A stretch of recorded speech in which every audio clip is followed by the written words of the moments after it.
like with your career is that when you do a genre, you always look for different approach of the genre. The sci-fi genre is perfect example. Whether it's Luc Besson, whether it's 12 Monkey or this one, are you always looking for the difference? Yes, I'm not necessarily for the same reasons you may think, but I'm trying to keep myself interested, trying to find a new way to tell a story so I don't repeat myself, because being repetitive is a thing that makes people not come to your films. The thing is that how do you find that in the script? How does it? I was very fortunate in Looper that the writing was so good. The writing was really terrific. It was a really well-written script by Ryan Johnson, who was also the director, and it was also the guy who guided all the actors through each part and through what we had to do, including the work that I did with Joseph Gordon-Levitt and how we were meant to be playing the same guy at different ages.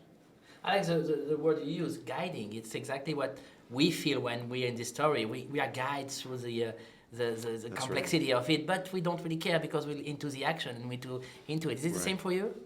Yeah, but in a different way when you're working. I didn't know, I don't think any of the actors knew when we were shooting the film how the work that we were doing then, last year, was going to be put together in such a way that made this film so much bigger and grander and more emotional and more moving, and all those things are very surprising. And we were just doing the work, and it was very ambitious work, and we all had a good time doing it. But if it weren't for Ryan Johnson, the film wouldn't be what it is today.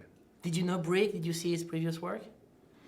Yes, I did. I saw Brick. I saw everything he had done prior, but he was so prepared and knew exactly what he wanted. And while there may be a small word here or there in the script that someone might have said that instead of the, it's pretty much the script that he wrote.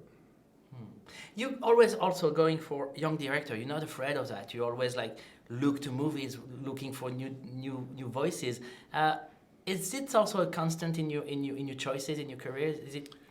I'm not sure if it has to do with someone's age as much as it does with the quality of the work and the quality of the. You're killing me. The quality of the writing is just great writing. It's so hard to. It's hard to do science fiction anyway. It's hard to write great science fiction. I've done a handful of, thank you very much. I've done a handful of science fiction films. Nothing that's come as close to Looper as, Looper just stands alone by itself. You're really not lucky with your time machines. I mean, already in 12 Monkeys it was a shitty one, this one is crappy. It's a different time machine. It's a different time machine in this one, but I would think simply by the nature of time machines that they're all going to be a little different. The idea of science fiction, I thought when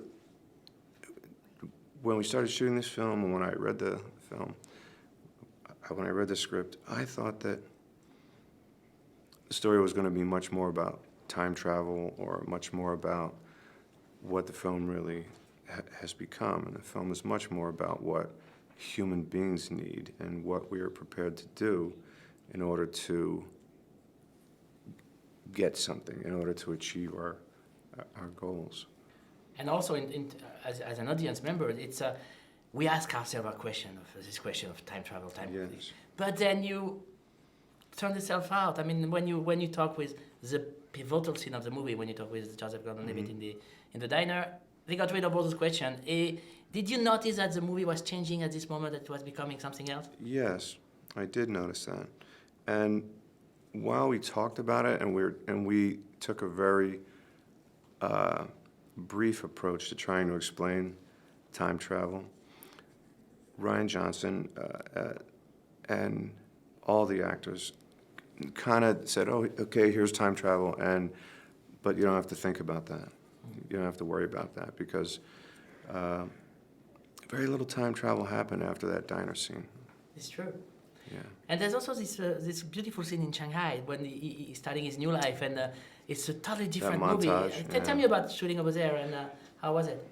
I was actually not in Shanghai. We made a location where we were look like that, but it's very moving and very romantic, and so well, I don't know. Maybe science fiction always should have some kind of romance in it, but it is one of the catalysts that move my character forward and get me to do what I do later in the film. In your best movie, you always give a human size, humanity to a genre character. How did you realize that? You make that? You try to tell the truth. You try to be It's hard honest. to find a genre movie.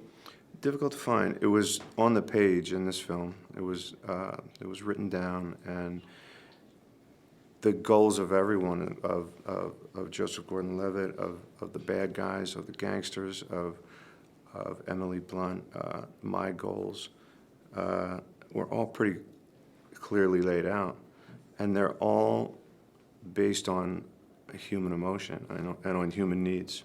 But I think this is the relationship with Joseph Gordon-Levitt. We have to believe that he's kind of you, but we know you for years. How to make it work? How to make it? Well, I'm always concerned about that. I'm happy that you think that I even came close to making it work. It's just about trying to be honest, just about trying to, as an example, if I were to pretend that I'm a politician, I wouldn't do very well at that. But trying to get back someone that I loved that has been taken away from me is much easier to imagine.